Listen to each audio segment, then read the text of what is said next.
Et mon épouse qui s'appelle Viviane, j'ai écrit un livre sur l'impact des rencontres dans la destinée. Moi, je l'appelle Viviakine. Parce que j'estime qu'elle a été un médicament utilisé par Dieu pour guérir plusieurs choses en moi. Si toi aussi tu vas aller là-bas, bon, tu peux aller dans les totikines. Elle m'a aidé à me perfectionner. Et j'en parlerai en progressant. Que des tares qu'il y avait en moi qui sont partis. Quand j'ai commencé à les côtoyer, elle me dira un jour, frère Roland à l'époque, frère Roland, tu prêches bien. Mais je sais que tu as un problème d'haleine avec ta bouche. Le problème, c'est que cette mauvaise odeur que l'on produit, les producteurs en général n'est pas au courant. Ce sont ceux qui sont tout autour qui souffrent. Et je ne savais pas que les gens que j'encadrais souffraient, mais au nom du respect, ils n'arrivaient pas à me le dire. C'est quand Viviakine a commencé à changer des choses. Une soeur m'a appelé un jour. Ah, qu'est-ce qui s'est passé? J'ai dit quoi? Les choses ont changé avec ta bouche. J'ai dit, ah bon, il y avait un problème grave. Avant que je la connaisse, je n'étais que spirituel. L'habillement, m'habiller comme ça, comme je suis habillé. J'ai appris plus tard, quand j'ai commencé à la côtoyer, que les sœurs à l'église là-bas m'appelaient arc-en-ciel. Parce qu'il semble que je portais toutes les couleurs du monde. Chemise verte, pantalon orange, chaussettes jaunes. Tout ce qui m'intéressait, c'était ma futa, mpevia longo. Les célestes m'intéressaient. Tout ce qui était terrestre ne me disait rien. Quand Viviane a commencé à me corriger, Roland, tu sais, tu dois t'habiller comme ça. J'ai jamais même oublié, elle a changé ma coiffure. Il dit, regarde, ta tête n'est pas petite. La manière dont tu te coiffes là, ça gonfle encore. J'oublie jamais, j'ai changé ma coiffure, mon habillement. La première fois, j'entre là-bas, maman, Kabongé me voit, il tape, il me dit, caca. Roland, on a bongi sur vous. Ah, maman n'a bongi. Le perfectionnement. J'entends une femme là au coin et dit, papa ndima maman. Mais j'aime aussi dire, Viviane m'a aussi un peu civilisé. Moi j'ai grandi à la cité avec C majuscule. Si j'étais au Katanga, je ne sais pas moi, j'habiterais où? Les cités les plus bouillantes. Je n'ai pas cité les noms, c'est vous qui avez cité. J'étais spirituel, mais j'avais des habitudes. Vous voyez les gens d'habitude, tu fais entrer ton doigt dans les nez et puis tu veux vérifier qu'est-ce que tu as appris.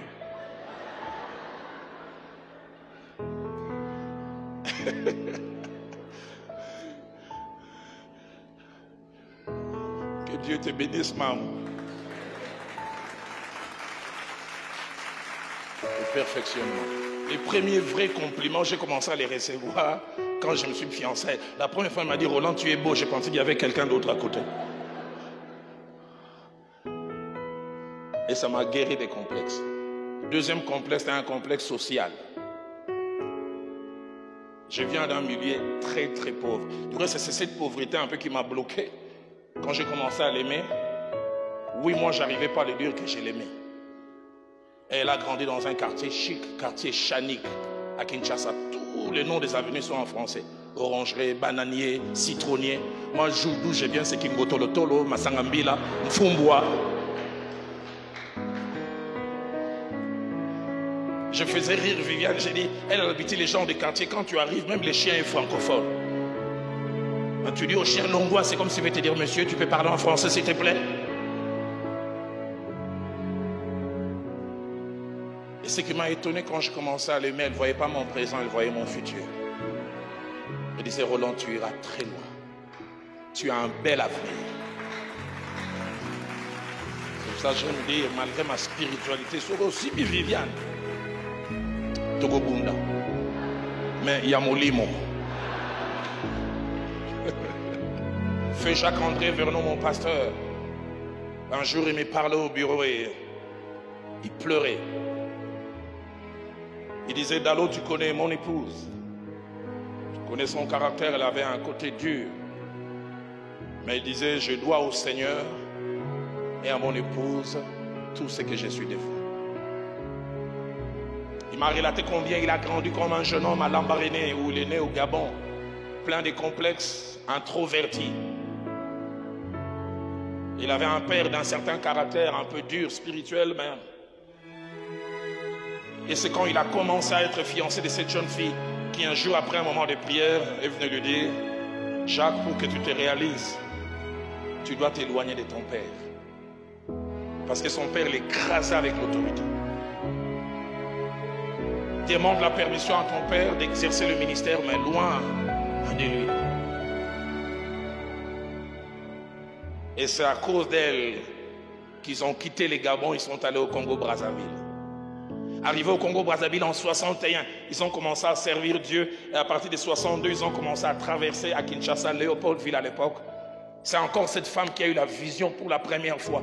Ils sont arrivés 2-3 fois à Kinshasa et dit: je sens que notre vraie place d'éclosion n'est pas à Brazzaville, mais à Léopoldville.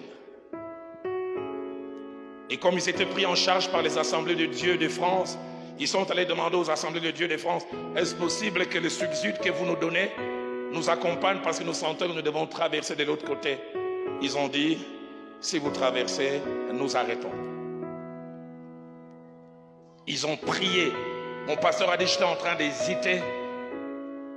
Mais un jour, cette femme a eu une grande vision, puis elle a dit: chérie, on avance. Ils ont traversé en 64 sans rien. Et durant plus de 5 ans, c'est sa femme qui travaillait comme sage-femme à ce qu'on appelle aujourd'hui Mama Yemo, hôpital général.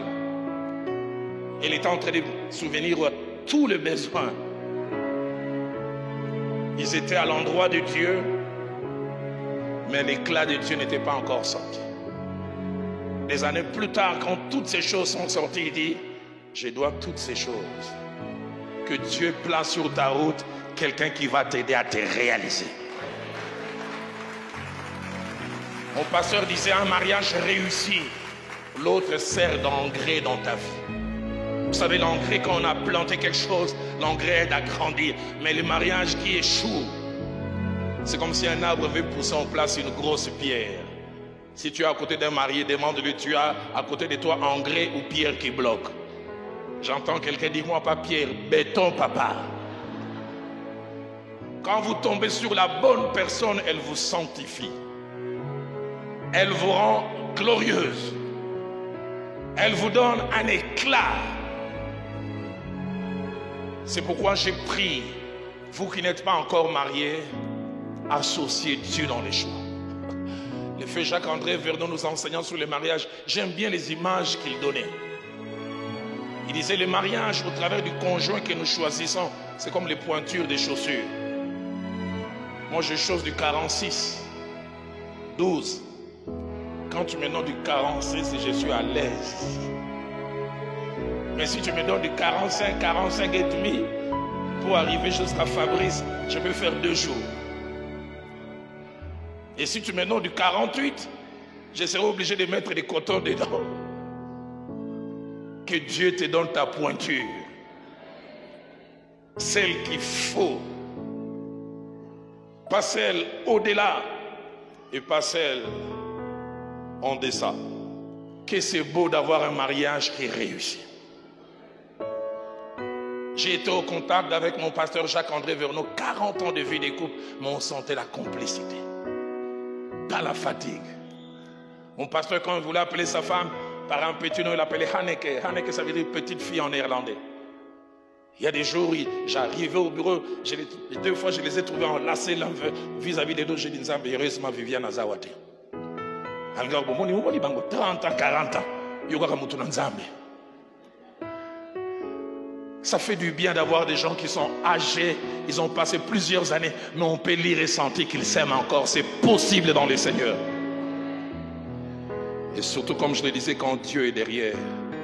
Ça n'arrive pas souvent, mais les quelques rares fois où ça arrive, c'est difficile à bien prêcher si Viviane et moi ça ne va pas. Et puis en plus, sa femme de Lyon.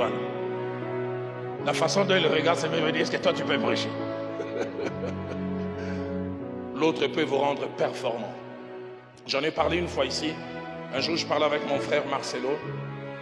Je lui ai dit: je te connais tout jeune. J'ai vu comment le mariage t'a changé. Mais j'ai vu aussi un moment ton ministère a pris un virage. Je me dis: grand frère, c'est comme ça qu'il m'appelle, papa. Il dit, dès l'instant où j'ai commencé, chaque fois avant d'aller prêcher, de prier avec ma femme, j'ai vu toute la différence. Il avait dit, voici qu'il est doux, qu'il est agréable pour les frères de demeurer ensemble, car c'est là que Dieu répand la bénédiction et la vie pour l'éternité. Combien c'est merveilleux d'avoir quelqu'un qui vous enrichit, quelqu'un qui vous apporte un plus. Cet homme a influencé l'évangile à l'époque de Jimmy Swaggart. Il s'appelait Jerry Falwell. Il avait un ministère qui s'appelait PTL, Praise the Lord. À l'époque, il fallait passer sur des stations, des radios, des télévisions. Et il s'est partagé des stations de télévision avec Jimmy Swaggart. À un moment même, il avait plus de 70% à cause de l'impact de son ministère. 12 ans après son mariage, il a divorcé. Mais avant le divorce, 2 ans avant, 1 année et demie même, on l'a arrêté pour fraude fiscale. On l'a mis en prison. Scandale aux États-Unis. Il a triché dans la déclaration des impôts. Les jours où on vient l'arrêter, on ouvre la chambre de sa femme, 6 000 paires de chaussures. Avec des paires de chaussures qui coûtent $10 000. Je me demandais, est-ce qu'on a besoin de 6 000 paires de chaussures? Et 1 année et demie, il est en prison. Sa femme qui était libre a demandé le divorce qu'elle a obtenu. Et elle s'est remariée. Et cet homme a écrit un livre dont le titre est I Was Wrong, je me suis trompé.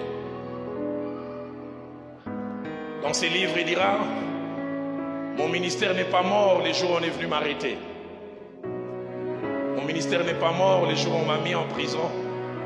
Il dit, mon ministère est mort les jours où je suis allé prêcher dans cette église et j'ai vu cette belle jeune fille dans la chorale et j'ai décidé d'en faire mon épouse parce que physiquement, elle m'avait attiré. Il dit, c'est ce jour-là que tout est mort.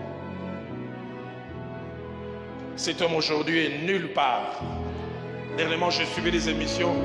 Il commence à faire des émissions sur la nutrition. Parce qu'après plus de 15 ans, on l'a libéré. Mais il n'a plus l'impact qu'il avait. J'ai lu ces livres à Was Wrong et j'avais 2 sentiments. Les premiers sentiments, je rendais grâce à Dieu pour la femme que Dieu m'a donnée. Vous savez, des fois, nous et vous qui avons la chance de bien se marier, on n'a aucune idée du privilège qui est le nôtre. Ma petite expérience m'a montré les gens qui se marient mal, ils ont même des maux physiques, maux d'estomac, hypertension. Ils vivent décalement. Ah, je vais déranger les célibataires. On a 29 ans. Mais j'aime toujours dormir avec mon épouse dans mes bras. Qu'est-ce que ça fait du bien? Des fois, je dis ça augmente l'onction.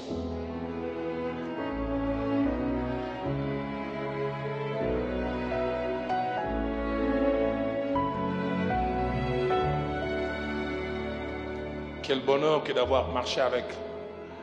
Beaucoup de choses ont changé, mais notre amour est toujours plus fort. Je lui disais il y a quelque temps, physiquement tu as changé, mais je te préfère physiquement tel que tu es aujourd'hui. C'est pour ça, pasteur Timothée, qu'est-ce que tu as moi sinangaï?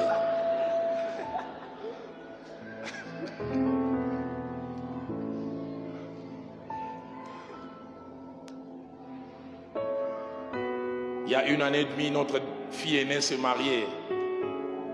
J'étais tellement sous l'émotion et ma joie était grande, les larmes ont commencé à couler. Elle m'a simplement tenu la main. Elle ne disait rien. Et je savais ce qu'elle voulait dire.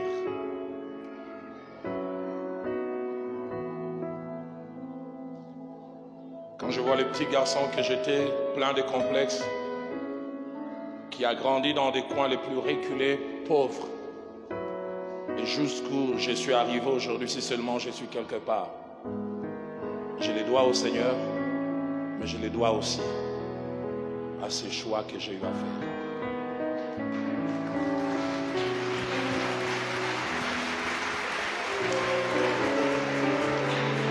Il y a quelqu'un que j'ai voulu aimer avant elle. Mon cœur a voulu même s'attacher. Et puis finalement, Dieu a fait que ça ne marchait pas. Je l'ai retrouvée quelques années après, j'ai vu ce qu'elle est devenue. J'ai vu les valeurs qu'elle n'a pas. Je dis, Seigneur, merci qu'elle m'ait dit non. Ce soir, en terminant, j'ai voulu lancer un double appel à ce grand auditoire composé principalement de jeunes qui sont en train de choisir ou qui vont choisir. Et je vais réinviter ces deux groupes de jeunes gens en vous disant d'abord que votre choix déterminera votre destinée. Vous deviendrez ces grands politiques, ces grands médecins, ces grands prédicateurs, ces grands hommes d'affaires, cet homme influent au niveau du pays et même plus loin, selon la personne qui sera à vos côtés. Y a-t-il quelqu'un, un jeune homme qui n'a pas encore choisi, qui veut dire, je me rends compte combien c'est sérieux, je ne voudrais pas me tromper, levez-vous là où vous êtes. Vous n'avez pas encore choisi, vous allez peut-être le faire demain, ou dans les jours, dans les années qui viennent, et vous réalisez combien c'est pertinent ces choix. Si vous vous trompez, tout peut passer à côté. Mais deuxième appel que je lance, vous êtes en train de choisir, vous avez peut-être déjà fait les choix. Mais ce soir, vous voulez quand même remettre ces choix devant Dieu en disant, Seigneur, si c'est le bon, confirme. Si ce n'est pas le bon, infirme, enfin que je n'avance pas. J'aime quand les psalmistes disent, Seigneur, regarde si je suis sur un bon chemin et qui mène vers l'éternité. Si je ne suis pas sur le bon chemin, arrête-moi. Celui qui trouve une femme, qui trouve sa femme, qui trouve sa compagne, trouve le bonheur. Alors que nous chantons, je sens dans mon cœur, il y a des gens qui vivent dans les regrets. Ils sont mariés depuis 3 ans, 5 ans, 10 ans, mais se rendent compte qu'ils se sont trompés de personnes. J'entends même quelqu'un au fond qui dit, si j'avais entendu ce message il y a 10 ans, j'aurais évité ces choix. Si je l'avais entendu un peu plus tôt. Mais j'entends aussi quelqu'un qui lève le main et la voix, qui bénit Dieu. Seigneur, merci de m'avoir donné la bonne personne. Elle n'est pas parfaite, je ne le suis pas non plus. Mais tu nous as donné un Dieu gagnant. Avec moi.